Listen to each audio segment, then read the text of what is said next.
Yes, I'm for cheese. Actually, Erwin consulted me.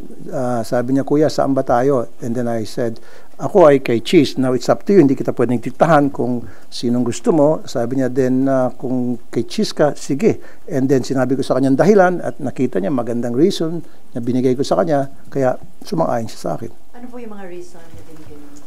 Well, first of all, kilala ko si Cheese. I've worked with him for 3 years. At halos parehong work ethics namin. Agresibo siya pag meron siya mga bills na gusto mapasa, especially mga tinatawag na priority bills. Pinupush niya talaga. In fact, he will even to the extent of calling my staff. Ano bang problema? Paano ba ako makatulong?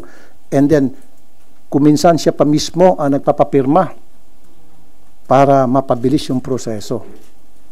Isa yun sa mga bagay na nakita ko sa kanya. That's why sabi ko, although hindi ko pa nakakatrabaho yung kabila, si Senator Soto, I don't know him, I mean as far as work ethics niya o leadership niya, because hindi ko naranasan. Unlike a Cheese, naranasan ko and wala akong nakitang problema. Sabi nga nila, if it ain't broke, don't fix it. Pero nag-effort ho yung grupo ni Senator Soto na ligawan din kayo. Well, may mga nagparating but it was too late. Ako naman, hindi naman ako pwedeng urong-sulong. Kung talagang nakapag-decide na ako, nandun na yon.